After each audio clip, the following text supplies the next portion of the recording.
Hello everyone, how are you. So मैंने last time पे एक सीरीज़ शुरू करी थी प्रीवियस ईयर क्वेश्चन की, वो मैं कंप्लीट नहीं कर पाई थी और मैंने अक्टूबर में शुरू करी थी और आज काफ़ी टाइम हो गया है, 2 4 5 महीने गुजर चुके हैं, तो वो मैं कंप्लीट नहीं कर पाई थी due to some reason. But ये नई series I am going to start and ये मैं पूरी करूँगी, I promise. So let's start. तो हम इसमें क्या करेंगे, आईना सेट 23 के सबसे पहले मैं एक एग्ज़ाम्पल शो करना चाहती हूँ, ठीक है, so that you people understand कि कैसे करना है। मेडिसिन के आईना सेट मई का जो पेपर था वो थोड़ा टफ़र साइड पे बनाया गया था, ठीक है। तो जो मेडिसिन के जो क्वेश्चंस थे उसमें वो टोटल 30 क्वेश्चंस थे, राइट। 30 क्वेश्चंस टोटल आए थे। उसमें से how many questions first aid have, ये मैं बताऊंगी कि उसमें से आप कितने क्वेश्चंस फर्स्ट एड पूरा अगर आप थॉरली पढ़ के जाते तो फर्स्ट एड से कितने क्वेश्चंस जो हैं वो कवर हो जाते, ठीक है। तो 30 क्वेश्चंस में से देखते हैं कितने क्वेश्चंस आते हैं और कितने क्वेश्चंस नहीं थे, उसको भी हम देखेंगे, ठीक है। सो लेट्स स्टार्ट। ओके, सो ये हमारी फर्स्ट एड 22 है। तो जो पहला क्वेश्चन मुझे इसमें मिला वो ये था। ओके, तो जो पहला क्वेश्चन था वो इसमें यहाँ पे आया था। क्वेश्चन ये आया था कि अगर आप सुपीरियर टू इन्फीरियर आते हो इन लेफ़्ट चेस्ट वॉल ऑस्कल्टेशन करते टाइम, तो आप किस किस एरिया पे ऑस्कल्टेट करते हो, ठीक है। सो उसका सीक्वेंस पूछा था superior to inferior. So as you can सी,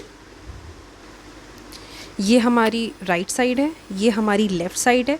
तो लेफ़्ट साइड पे सुपीरियर टू इन्फीरियर हमें पी टी एम मिलता है और बीच में यहाँ पे हमारा अर्ब्स पॉइंट भी होता है, ठीक है। तो ये पी ई टी एम हमें यहाँ पे मिलता है। तो ये सीक्वेंस हम पूछा गया था। So it's very simple, P T M, ठीक है, ये यहाँ पे है। तो मतलब फर्स्ट स्टेज में ये डायरेक्टली दिया हुआ था, ठीक है। तो पहला क्वेश्चन हमने चेक कर लिया कि पहला क्वेश्चन तो चलो फर्स्ट स्टेज से ही था। नाउ सेकंड क्वेश्चन जो आया था वो ये था कि एओर्टिक रिगर्गिटेशन में कौन सा मरमर पाया जाता है। सो यहाँ पे साफ साफ बड़े बड़े हाईलाइटेड अक्षरों में लिखा हुआ है कि डायस्टोलिक मरमर। तो एओर्टिक रिगर्गिटेशन में डायस्टोलिक मरमर होता है। तो सेकंड क्वेश्चन भी फर्स्ट स्टेज से था। अब आ जाओ नेक्स्ट क्वेश्चन पे। नेक्स्ट क्वेश्चन जो आया था वो ये ईसीजी दिया हुआ था और बोला था कि इसको आइडेंटिफाई करो कि ये ईसीजी किस चीज़ का है, ठीक है। तो ये ईसीजी जो था वो हमारा टोसार्डिस दे पॉइंटस का था, जो साफ साफ यहाँ पे बहुत अच्छे से दिया हुआ है, ठीक है। सो थर्ड क्वेश्चन भी हमने क्लैरिफाई कर लिया कि थर्ड क्वेश्चन भी फर्स्ट स्टेट में है। नाउ अब फोर्थ क्वेश्चन को देखते हैं।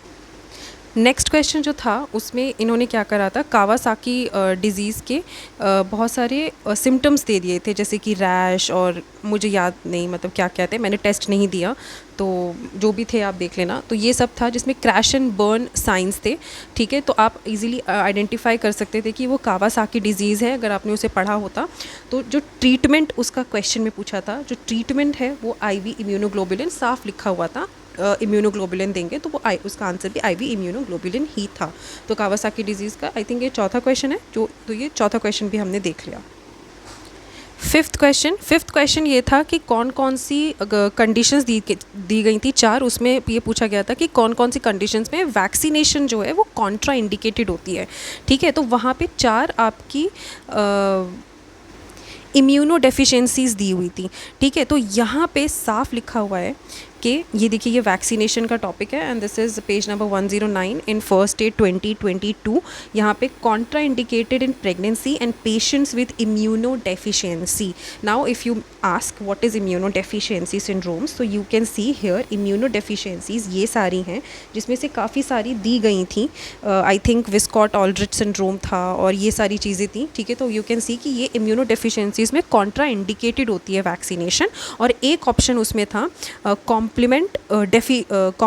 डिसऑर्डर्स। तो कॉम्प्लीमेंट डेफिशिएंसीज़ यहाँ पे हैं, complement protein deficiencies and complement regulatory protein deficiencies. इसमें कहीं भी नहीं लिखा है कि वैक्सीनेशन कॉन्ट्रा इंडिकेटेड होती है, राइट। सो ये भी fifth I think sixth question है, तो सिक्स्थ क्वेश्चन भी हमने देख लिया। चलो will see the next question. Next question जो था वो आया था इसी पेज से, यू कैन सी कि इसी पेज से आया था, hyper IgM, 1 minute, hyper IgM syndrome पे उन्होंने क्या चीज़ टेस्ट करी थी कि आईजीजी कम हो जाता है और आईजीएम नॉर्मल या फिर बढ़ा हुआ होता है।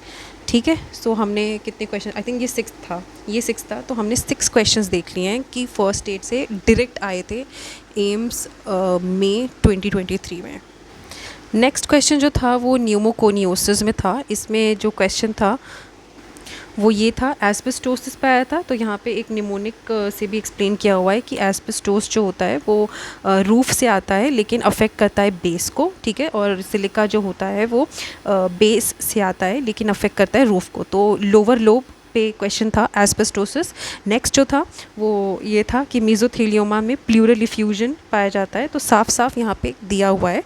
ठीक है, वन थिंग मोर कि कैप्लन सिंड्रोम जो होता है वो एसोसिएटेड होता है विद वर्कर्स सिंड्रोम से, एंड सार्कोइडोसिस में क्रेजी पेमेंट होता है, तो वो आप इवेंचुअली खुद ही मार्क कर सकते हो अपनी समझ से। ठीक है, सो ये वाला क्वेश्चन भी फर्स्ट एड में है। नेक्स्ट क्वेश्चन जो था वो एनायन गैप को कैलकुलेट करने के लिए था, और वो ये था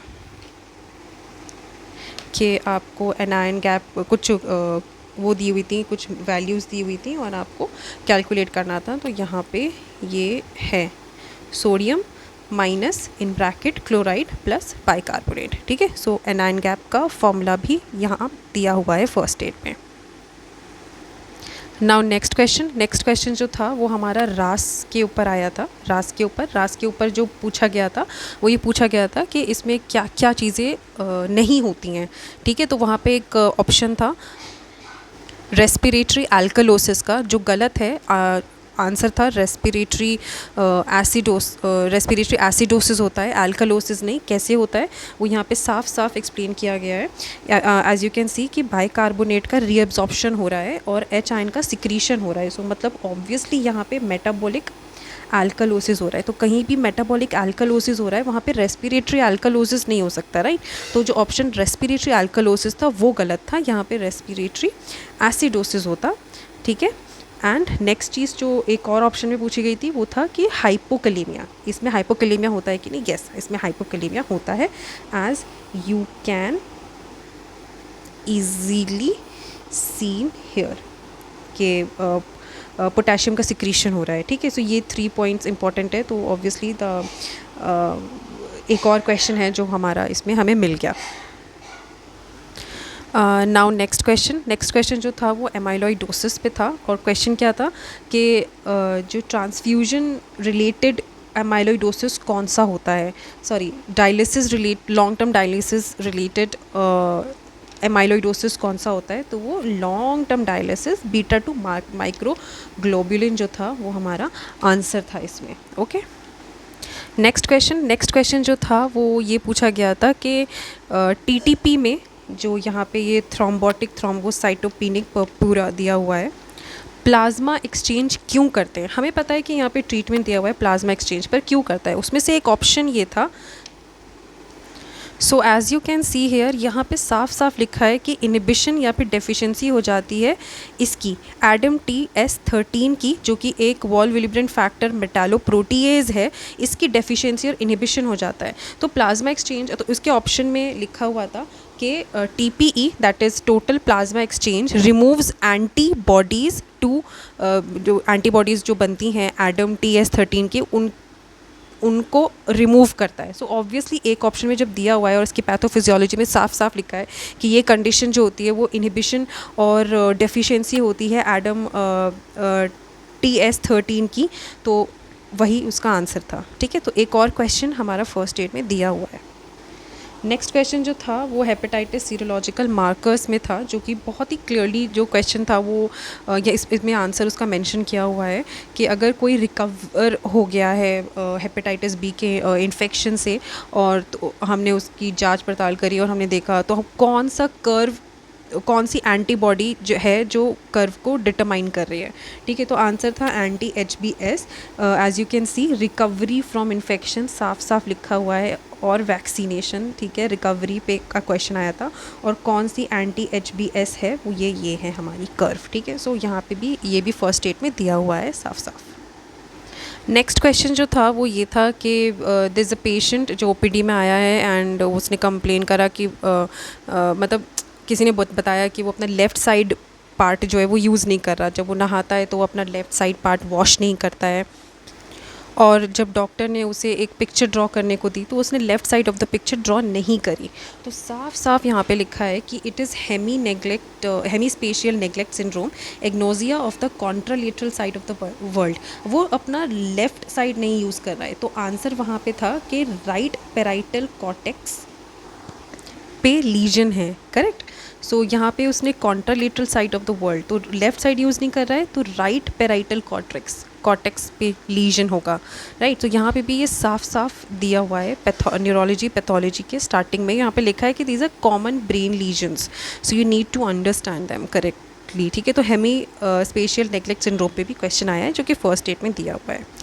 नेक्स्ट जो क्वेश्चन था वो कुछ ऐसा था कि नेक्स्ट जो क्वेश्चन है वो ये वाला है कि जो रिवर्सिबल डिमेंशिया है वो किस में प्रेजेंट नहीं होता, ठीक है। और वहाँ पे एक ऑप्शन था ल्यूई बॉडी डिमेंशिया, एक ऑप्शन था हाइपोथायरॉयडिज्म, एक ऑप्शन था B12 डेफिशिएंसी, ठीक है। Even if you don't know कि B12 डेफिशिएंसी और हाइपोथायरॉयडिज्म ने रिवर्सिबल डिमेंशिया पाया जाता है, you can easily rule out Louie body dementia में नहीं पाया जाता, क्योंकि यू कैन सी कि यहाँ पे कहीं भी ऐसा कुछ नहीं जिक्र है।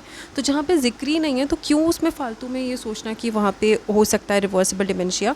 सो कॉल्ड यहाँ पे ये होता है dementia with fluctuating cognition alertness, ठीक है, called Lewy body dementia if cognitive and motor symptoms onset less than 1 year apart, otherwise considered dementia secondary to Parkinson disease, ठीक है। तो इसमें कहीं भी ऐसा जिक्र नहीं है। वहाँ पे B12 डेफिशिएंसी, हाइपोथायरॉयडिज्म और ये सारे ऑप्शंस थे। सो ये भी एक तरह से फर्स्ट स्टेट में मेंशन है। अब एक इमेज थी बबिंस्की साइन की, उसको पहचानना था कि ये कौन सा प्रोसीजर करा जा रहा है ना। तो वहाँ पे बबिंस्की साइन पॉजिटिव या नेगेटिव है ऐसा कुछ पूछा गया था। तो यहाँ पे ऑब्वियसली बहुत जगह पे एक्चुअली फर्स्ट एड पे बबिंस्की साइन मेंशन किया गया है। तो अगर आप फर्स्ट एड से तैयारी करोगे अपनी, सो यू विल सी ना कि बबिंस्की क्या होता है। आप उसकी इमेज जाके सर्च करोगे, उसके बारे में थोड़ा बहुत पढ़ोगे, देखोगे, राइट। तो ये भी फर्स्ट एड में गिवन है। खाली रटना थोड़ी ना है फर्स्ट एड को, you need to understand that also, right. अगर आप एक्शन पोटेंशियल पढ़ते हो तो आप खाली रट के चले जाओगे, आपको समझना भी तो पड़ेगा ना उसे। एक क्वेश्चन था कि वल्वोवेजाइनल कैंडिडियासिस कौन से ड्रग से होता है। सो वो साफ साफ यहाँ पे दिया हुआ है कि ग्लाइकोस्यूरिया यूटीआईज वल्वोवेजाइनल कैंडिडियासिस जो होता है वो SGLT2 को ट्रांसमिटर इनहिबिटर्स में होता है। तो फ्लोजेंस जो होते हैं, ग्लीफ्लोजेंस जो होते हैं वो इसका साइड इफ़ेक्ट होता है ये, ठीक है। सो ये भी फर्स्ट एड पे गिवन है।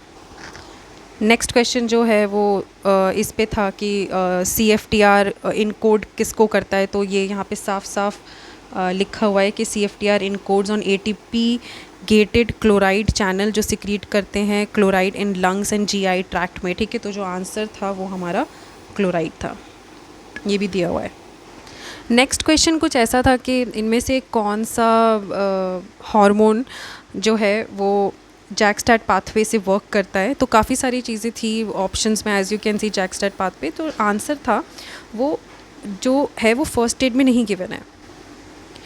फर्स्ट एड में पर अगर आपने पूरी ये टेबल पढ़ी होती तो you could have easily rule that out. लेकिन जैनब मैम के वीडियो में और मेरी फर्स्ट एड में